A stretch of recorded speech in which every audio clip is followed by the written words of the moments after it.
हाय Kartik. Hello. आपकी film प्यार का पंचनामा पार्ट 2 आ रही है। ठीक।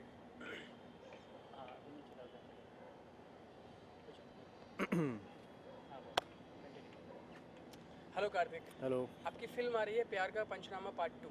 जी। तो कैसी रही जर्नी? मतलब पार्ट 1 की आपने की, उसके बाद आकाशवाणी, फिर कांची। जी। तो आपकी जो पहली फिल्म थी प्यार का पंचनामा, वो बहुत बड़ी सक्सेस थी और बहुत बड़ी हिट थी। अभी भी लोगों के दिमाग में उसकी छाप है। जी। तो जब आपको ये फिल्म ऑफर हुई तो आपको क्या लगा कि मैंने पार्ट 1 किया है तो मुझे पार्ट 2 करना पड़ेगा क्या, या फिर आपको उसकी पटकथा बहुत पसंद आई या कहानी आपको अच्छी लगी इसलिए आपने की? क्या कहना चाहेंगे? देखिए, मैं यही कहना चाहूँगा कि प्यार का पंचनामा से प्यार का पंचनामा 2 की जो जर्नी मेरी रही है बहुत ही ऊपर नीचे वाली, अप्स एंड डाउन्स वाली जर्नी रही है। एंड काफ़ी जैसे प्यार का पंचनामा 1 जब मैंने की थी तो ऑब्वियसली काफ़ी स्ट्रगल के बाद ही एक पहली फिल्म आपको मिलती है। एग्जैक्टली। एंड जब when you don't have a God father in the industry तो आपको थोड़ी जद्दोजहद करनी पड़ती है इसके लिए। एंड प्यार का पंचनामा 1 also happened after like 6 months of auditioning for the same film.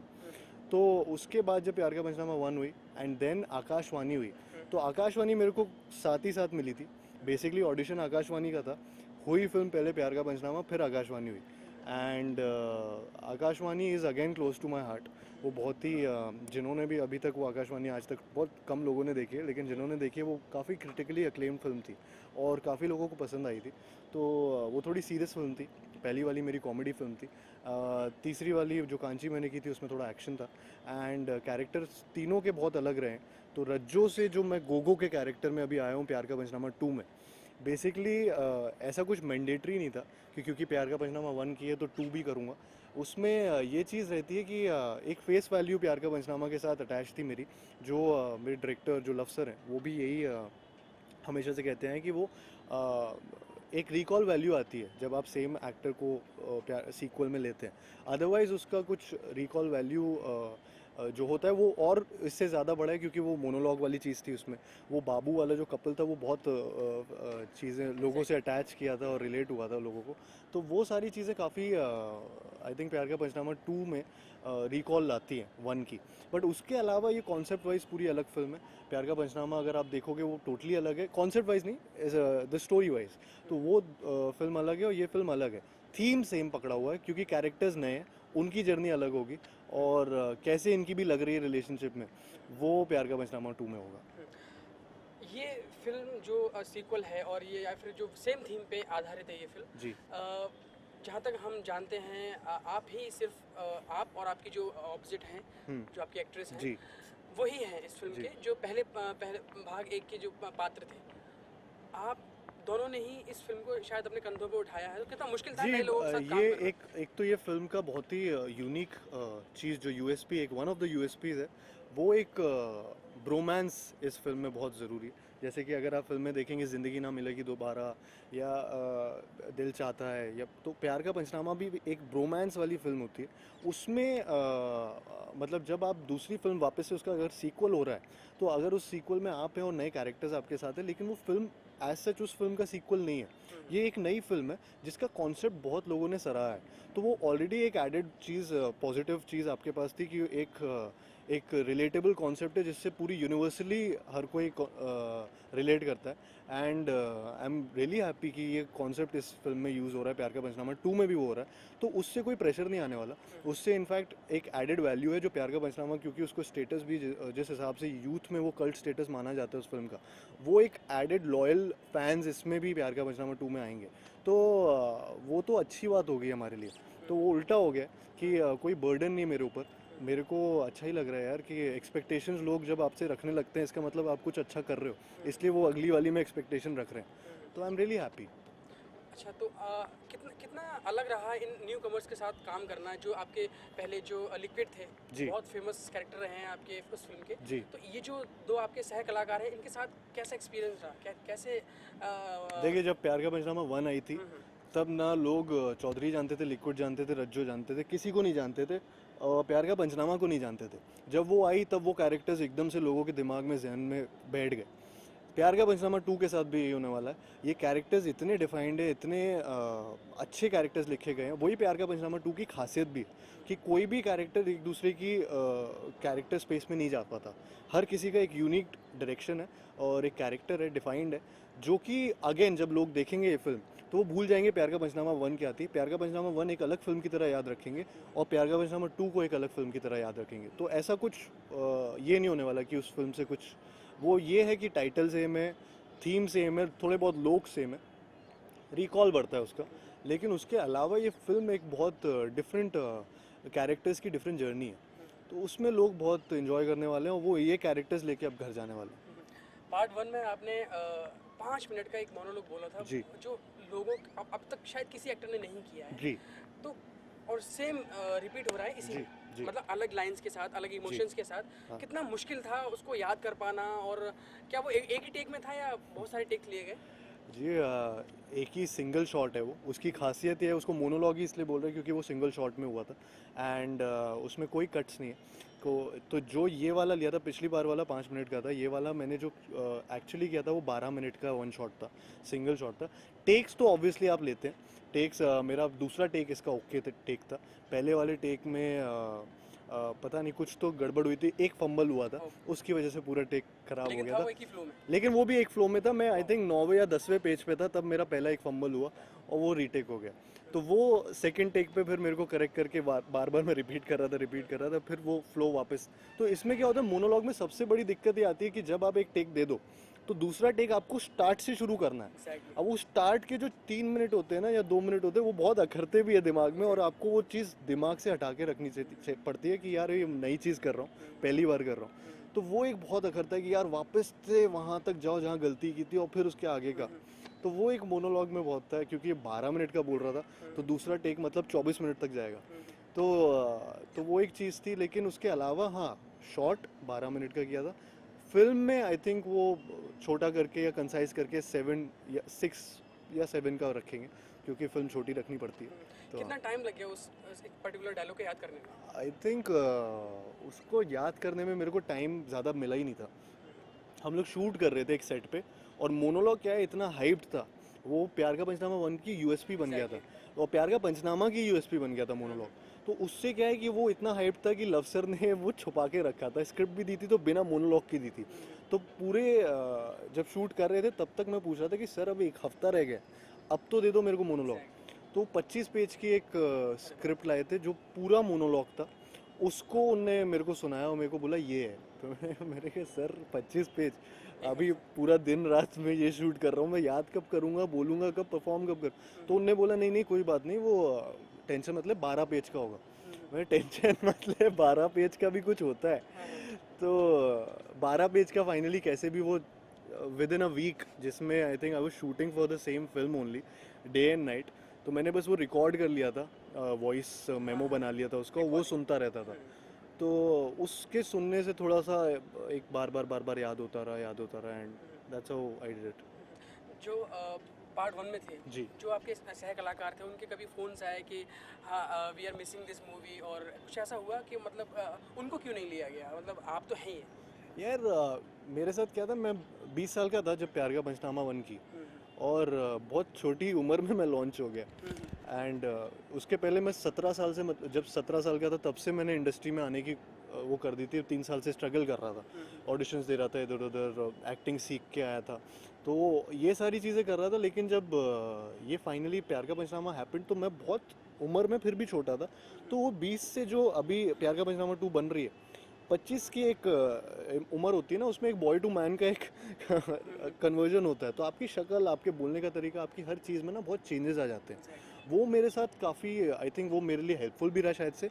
और दूसरी बात एक है कि फेस वैल्यू उनको प्यार का पंचनामा 1 में बाबू कैरेक्टर और दूसरा वो मोनोलॉग वाली जो बातें थी वो बहुत चिपक गई थी तो लोगों के दिमाग में, और वो वायरल बहुत हो गया था। तो प्यार का पंचनामा को रिकॉल के लिए भी उनको एक एक्टर चाहिए था, which I feel Luv sir thought कि मैं शायद से एक रिकॉल देता हूँ, और मोनोलॉग किसी और से बुलवाना नहीं था।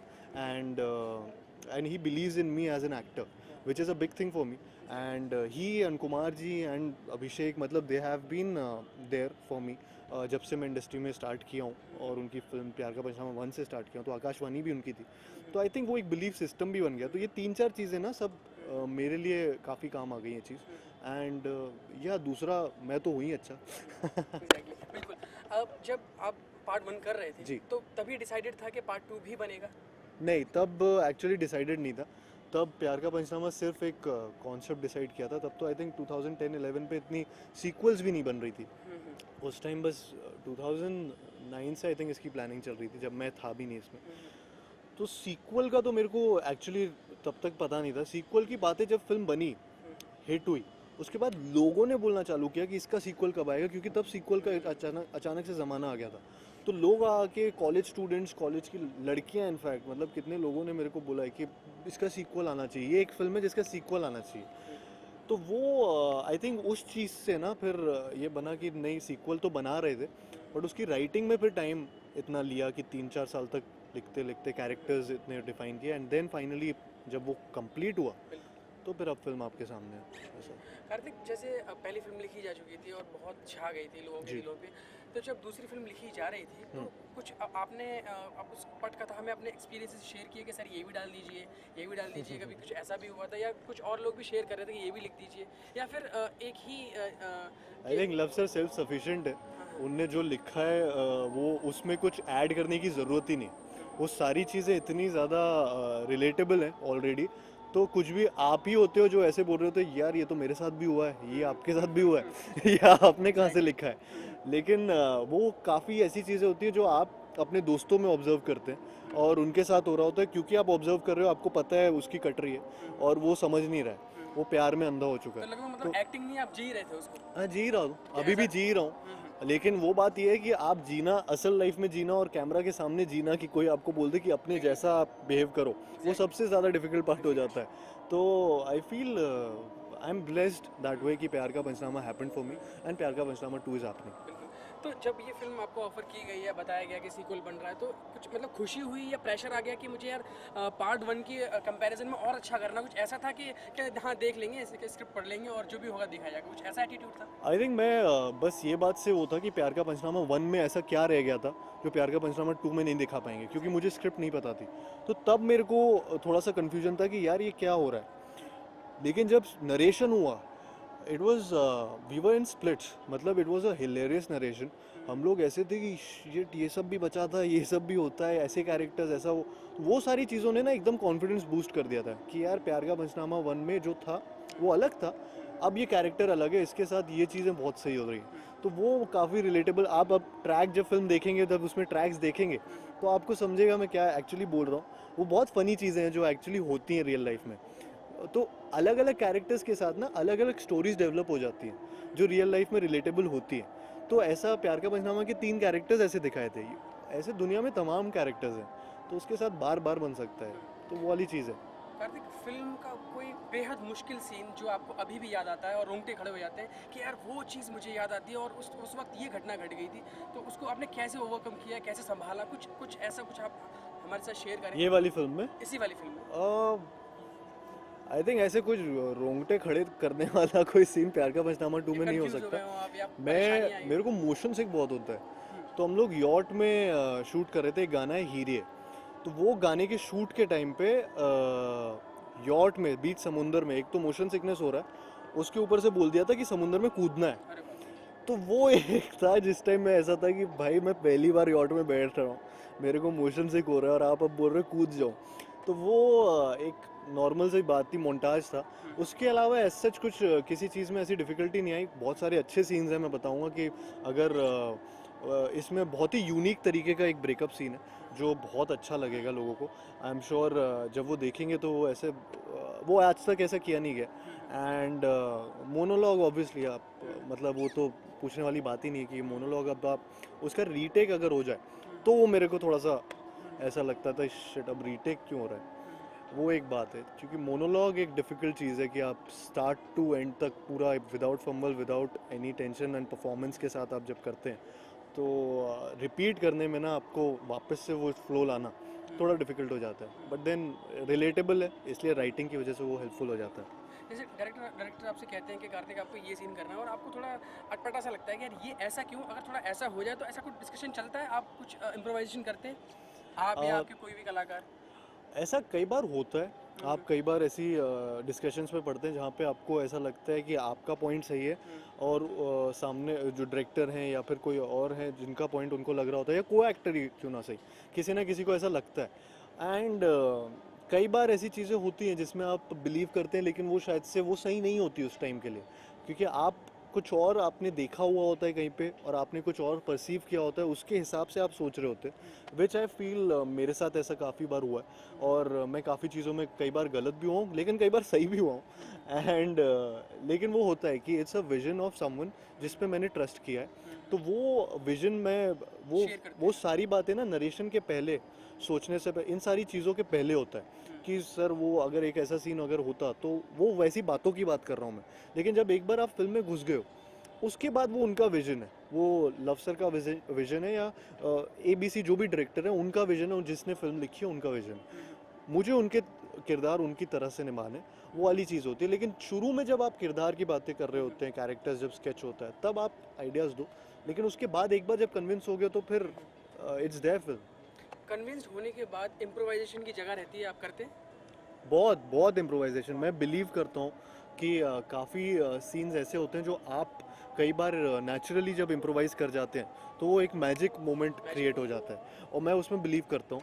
एंड मैं इनफैक्ट मेथड एक्टिंग में बहुत बिलीव करता हूँ, लेकिन दोनों बहुत उल्टी चीज़ हो जाती है। लेकिन इम्प्रोवाइजेशन एक अलग ही उसमें चला जाता है और मेथड एक्टिंग में भी एक वो थोड़ा सा आप वो जो करना चाहते हैं वही करते हैं। तो क्या है कि वो दोनों चीज़ें हो जाती है, लेकिन क्या है कि इम्प्रोवाइजेशंस मोस्टली कुछ लाइट सीन्स में काफ़ी काम कर जाते हैं मेरे लिए। एंड मैं करना चाहता हूँ हर बार कुछ ना कुछ इम्प्रोवाइजेशन, मुझे अच्छा लगता है। तो ये तो कार्तिक बातें हुई कि आपकी फिल्म के बारे में। जी तो जैसे कि बातचीत में आपने बताया कि आप कोई गॉडफादर नहीं थे, आपने अकेले ही संघर्ष किया, आप आगे बढ़ते गए, ऑडिशंस दिए, 3 साल तक अपने आप को खींचा। जी। तो क्या क्या मुश्किलें आ रही थी जो आपको तोड़ रही थी अंदर से कि यार बस अब बहुत हो गया? अरे लाइट चालू कर दिया आपने, अंधेरा हो गया। कार्तिक, जैसे कि हमने काफ़ी बातचीत की फिल्म के बारे में, कुछ जी आपके बारे में पूछना चाहेंगे कि आपने बताया कि जब आप मुंबई आए तो 3 साल की बहुत जद्दोजहद थी, आपने ऑडिशंस दिए, तो क्या क्या मुश्किल आ रही थी जब कोई गॉडफादर नहीं होता है और अकेले ही संघर्ष करना पड़ता है इस इंडस्ट्री में? देखिए वो आई थिंक हर किसी के साथ होता है, मैं कुछ अलग नहीं हूँ। अगर मेरे मम्मी पापा डॉक्टर हैं, मैं क्लिनिक अगर खोलूँगा तो मेरे को आसानी हो जाएगी क्योंकि मेरे फैमिली में सब डॉक्टर्स हैं। बट अगर सेम ऐसे ही है, मैं अगर अच्छा बड़ा एक्टर बन जाता हूँ और मैं आगे जाके मेरे बच्चे हो रहे हैं तो वो स्टार किड खिलाएंगे, उनको थोड़ा सा मौका ज़्यादा मिल जाएगा। लेकिन ये है कि आपको हार्डवर्क और आपको टैलेंट ही आगे लेकर जाता है और वही सस्टेन करा पाएगा। आपको चांसेस मिल जाएंगे बट चांसेस को सस्टेन करने के लिए आपको टैलेंट चाहिए। And I am really happy कि मैं एटलीस्ट जितना भी जो भी स्ट्रगल मैंने देखा है या खुद से देखा है अकेले मतलब संघर्ष जो भी किया है वो मेरी अपनी स्टोरी है। तो मैं I am more than happy कि मैं ऐसे जाके एक पॉइंट पे आ गया हूँ जहाँ पे मैं फिल्म्स कर रहा हूँ एंड मैं वैसे किरदार निभा पा रहा हूँ या मुझे मौका मिल रहा है वो निभाने का कि जो किरदार मैं करना चाहता हूँ। तो उसके लिए मेरे को इंडस्ट्री से बहुत खुशी है कि मेरे को उनने वेलकम किया एंड मतलब पूरी तरह से बाहर से मैं भी था एंड फिर भी welcome. And this is the right time for all the youngsters, because मेरे को ऐसा लगता है मम्मी पापा ने सही टाइम पे पैदा कर दिया कि एक जनरेशन गैप आता है हर बार, तो एक वो जनरेशन गैप जो आ गया कि यंगस्टर्स को फिल करना है, तो वो एक फिलिंग टाइम अभी चल रहा है, उसमें मैं आ गया हूँ and I am really happy कि मैं भी एक स्पॉट अपना रख लूँगा। सो तो ये तो आपने बताया कि कैसे कैसे आप पहुँचे। जी थोड़ा हम पीछे जाएंगे आप और जानना चाहेंगे कि मतलब जब आप मुंबई आए तो कौन सी वो मुश्किलें थी जो तोड़ रही थी आपको, जो पीछे खींच रही थी कि नहीं देखिए यार? मैं क्योंकि मैं एक मिडिल क्लास फैमिली से बिलोंग करता हूँ, ग्वालियर का रहने वाला हूँ वहाँ से मैं जब बॉम्बे भी आना था तो मैं वहाँ पे अपने घर वालों को भी नहीं बता पा रहा था कि मुझे एक्टिंग करनी है, जो कि हम लोगों को वहाँ पे बहुत डिफ़िकल्टी होती है, क्योंकि मुंबई बहुत दूर है। मुंबई आना सब छोड़ छाड़ के और अपना अलग से एक्टिंग इंडस्ट्री जो आपको बिल्कुल नहीं पता जिसके बारे में, वो चीज़ों के लिए मैंने पढ़ाई का बहाना लिया। मैंने घर वालों को बोला मेरे को पढ़ना है, उसके लिए मैं दिल्ली गया। दिल्ली से मुझे लगता था ऑडिशंस का पता लग जाएगा, लेकिन वहाँ कुछ पता नहीं लगता था, तो 2 साल वहाँ पे रहा। फिर वहाँ से मुंबई में आया। मुंबई में पढ़ाई करने के लिए एंट्रेंस एग्ज़ाम क्लियर किया एक कॉलेज का। वहाँ से मैं ऑडिशंस का पता करता रहता था। मैं इंटरनेट का यूज़ करता था कि उसमें, क्योंकि कास्टिंग डायरेक्टर्स को जानता नहीं था, तो मैं कहीं पे कभी फेसबुक पे ढूंढने लगा, किसी ने वॉल पोस्ट डाल दिया हो कास्टिंग का, कोई कास्टिंग कॉल्स ढूंढता रहता था कहीं से पता लगे। इसी टाइम पे मैंने बीच में एक एक्टिंग स्कूल भी ज्वाइन कर लिया था, जिसमें एक्टिंग भी सीख रहा था। तो कॉलेज छोड़ के मैं ये सब सारी चीज़ें कर रहा था एंड ट्रैवल करता था यहाँ से ले तक, मतलब बेलापुर में रहता था, वहाँ से मैं लोखंड वाला आता था। एंड मतलब रहा है, स्ट्रगल रहा है काफ़ी। मतलब आप जब तक आप धक्के नहीं खाएंगे तो जो आपको फल मिलेगा आगे जाके उसका उतना स्वाद नहीं आएगा। तो वो वही वाली बात है। तो तो इस दौरान आपने बोला हुआ था अपने पेरेंट्स को कि मैं पढ़ाई कर रहा हूँ। मैं इस दौरान मम्मी पापा को ये लग रहा था मैं पढ़ाई कर रहा हूँ। जब तक मुझे फिल्म नहीं मिली थी तब तक मैंने ठान के रखा था कि अगर नहीं मिलेगा तो अलग ही बात है, मिल गया तो फिर तभी बताऊंगा मैं उनको, अदरवाइज मतलब नहीं है। तो जज्बा कायम रहा कि कभी बीच में टूटा भी कि यार तो लीव कई इट, बार छोड़ो इसे? टूटता है यार, कई बार टूटा है। मतलब कई बार आपको ऐसा लगा है कि यार छोड़ दो, नहीं हुआ। शुरू में बहुत लगता था एंड तो कोई वो ऐसा कोई वाकया शेयर करें कि नहीं, आई कुछ थिंक ऐसा कई बार एक्सपीरियंस ऐसा रहा? होता था कि मैं ऑडिशंस के लिए जाता था, पूरी तैयारी के साथ जाता था, और आपको हर बार कई बार अनफिट बोल देते थे। कई बार आपको बाहर मतलब काफ़ी ऑडिशंस ऐसे दिए, कई बार छुटपुट इधर उधर के एड्स भी किए जो आज तक रिलीज़ ही नहीं हुए, मतलब छोटी छोटी कंपनीज के किए। तो वो सारी चीज़ें जब आप करते हैं और पैसे नहीं होते, ये सारी चीज़ें जब होती हैं, तो आपको थोड़ा सा तो लगता है कि यार इससे अच्छा मैं घर चला जाऊँ शायद से, तो एक्टिंग छोड़ दूँ। But I think I am blessed कि मेरे को वो वाला दिन भी देखे हैं मैंने। एंड अभी मैं इधर पे हूँ, तो इसीलिए मेरे पास एक जर्नी है मेरी खुद की, जो मेरी जर्नी है। And I am really happy कि एक जर्नी होनी चाहिए, लोगों को धक्के लगने चाहिए, उनको रियलिटी चेक मिलना चाहिए। एंड उसी से आप ग्रो करते हैं, उसी से आप जहाँ हैं वहाँ पे पहुँच पाते हैं। अदरवाइज़ मेरे को अगर मेरी प्लेट पे सजा के सब दे दिया जाता तो मैं उस चीज़ की वैल्यू नहीं रखता। मैं इस चीज़ की वैल्यू रखता हूँ कि मैं आज यहाँ पे खड़ा हूँ, आप मेरा इंटरव्यू ले रहे हैं, ये मेरे लिए एक बहुत बड़ी सौभाग्य की बात है। And I am happy and I am blessed and I am really happy that I have parents like my mom and dad and a family like that, जिन्होंने मेरे को हमेशा ग्राउंडेड रखा है। एंड या यही एक चीज़ है। लेकिन धक्के बहुत खाते हैं यार, ऑडिशंस कैंसिल हो जाते हैं, आप 2.5-3 घंटा ट्रैवल करो, कैंसिल हो जाते हैं, फिर वापस जाओ, तो वो सारी चीज़ें बहुत हुई हैं। तो आपकी फैमिली का क्या रिएक्शन था जब आपने उनको बताया कि मुझे पहली फिल्म मिल गई है मुझे? जी, रिएक्शन बहुत अच्छा था, शॉकिंग था उनका रिएक्शन बेसिकली। बहुत, उनको पता नहीं था कि ये कहाँ से अचानक से हो गया, एंड उनको बिलीव ही नहीं था कि ये मैं झूठ बोल रहा हूँ। ये तो मम्मी मेरी बाकायदा आई थी ग्वालियर से मुंबई, उन्हों वो और मेरी मौसी और मैं बैठे थे डायरेक्टर के साथ, और मेरे डायरेक्टर ने उन्हें ऑडिशन टेप दिखाया कि ये है आपका बेटा, ये एक्टिंग करना चाहता है, आपको 4 साल से नहीं बोल पाया। एंड तो फिर उनने जब देखा, प्रोडक्शन हाउस ऑफिस देखा, तो थोड़ा सा बिलीव हुआ। फिर वो लोग ने भी बोला कि कैरी ऑन कर, और फिर उन्होंने सपोर्ट किया तब से हुआ। कार्तिक, आपसे बात करके बहुत बहुत अच्छा लगा, और ये हमारी शुभकामना है कि आपकी ये फिल्म एक बड़ी हिट साबित हो, जो कि आपका पार्ट 1 था, जो पहली फिल्म थी, और उससे भी बड़ी एक हिट फिल्म साबित हो, ये हमारी शुभकामना है। और आप ऐसे ही आगे बढ़ें और अच्छी हमें तरह तरह के रोल्स में दिखाई दें, ऐसा हम आपके लिए सोचते हैं। Thank you, thank you thank you so so much, much, thank you so much. Thank you.